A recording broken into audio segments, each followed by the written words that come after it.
Welcome to Goyo's Garden and Tie-Dyes. I'm Greg.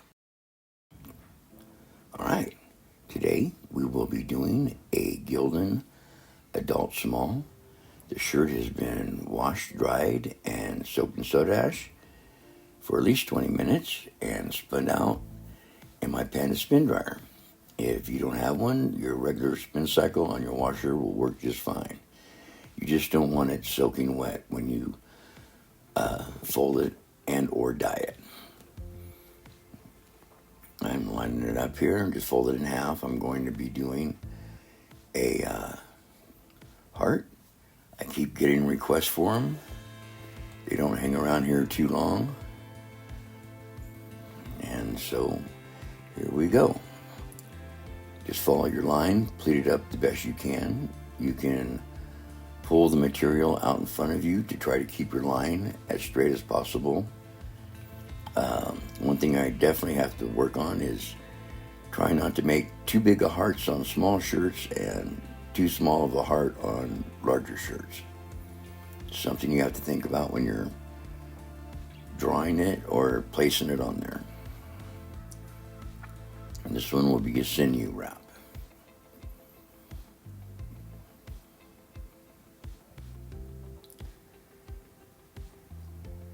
And you just want to put it on there, wrap it around a couple, 3 times. I usually do more to get a wider line, and you pull it as tight as you can.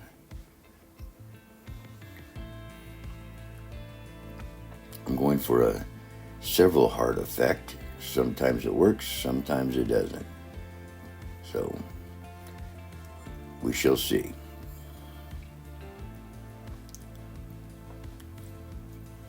And one thing that definitely helps, believe me, is to tie it in or knot in the end of your sinew.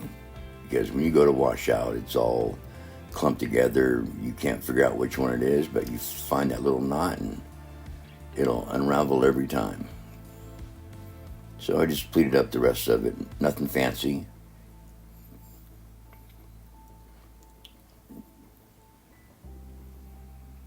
The rest would just be rubber bands.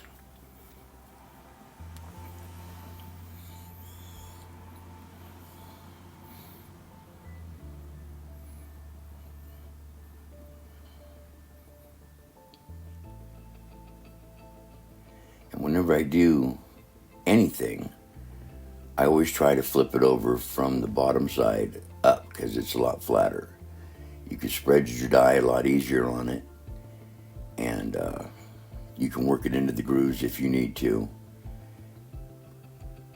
Because if you do it like this, the dye wants to roll off, the ice will want to fall off, or if you do the hot water, it all wants to run down to one side.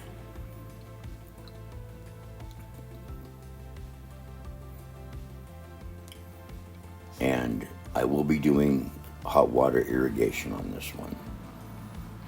There you go, see how flat that side is?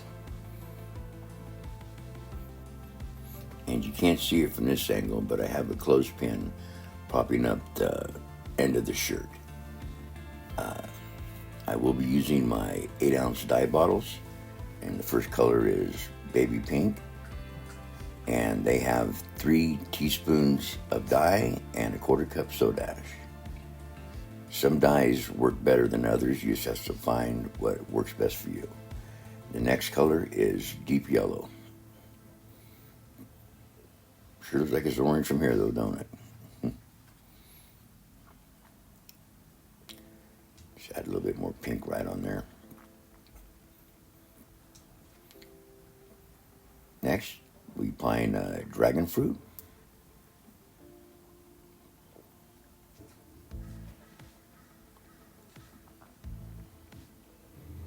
And some fire red. I don't know why I worked my way from the outside in, matching the dye up. I don't have a clue. And right down the middle, we're using hydrangea.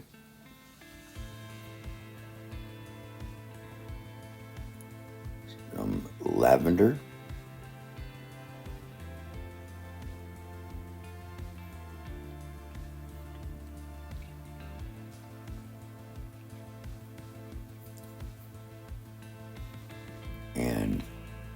finally, lilac.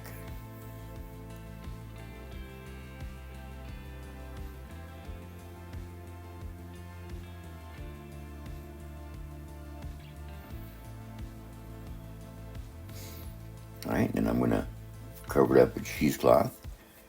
It helps me with the splatter. It seems to work pretty good. You can use a smaller mist bottle too if you want to. It just doesn't work that well for me. All right, and I'm actually starting off a foot above or so from the project and misting it lightly. Let it soak in, mist it lightly, let it soak in. And the water's supposed to be 165 degrees. I just received a thermometer that I'm going to be checking mine. Actually, you didn't see it there. I just moved the spider out of the way. He was kind of dangling there. And when I spray them with the cheesecloth on it, always try to spray on the sides to work it in. Otherwise, you're just going to get your dye in the middle and nothing will get down to the sides the way you want it. And then you have to apply more dye. Like I said, the hot water's not for everybody.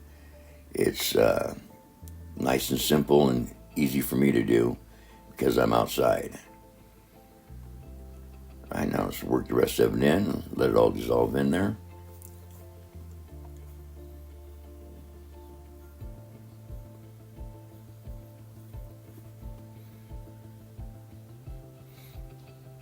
And you see how the flat side's up, so it holds the dye very nicely. Seep down in those cracks.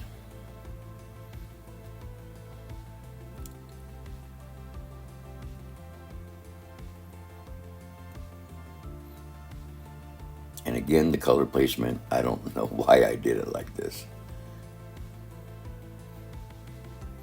I usually start from one end and work my way down.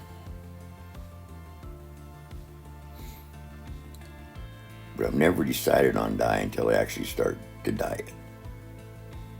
Check your bottoms to make sure it goes through all the way. If not, you can flip it over and add more dye if you want to. And with this sprayer, you can actually poke it into the material and force the dye through. Okay. Well, this is it. It didn't turn out too bad, I don't think. Colors are definitely separated from each other. Little wonky, but it works.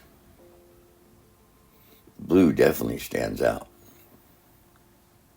Well, I guess the lavender and all that.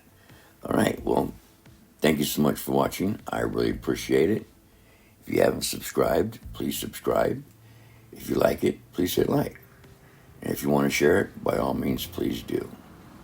Once again, thank you, and I'll see you next time.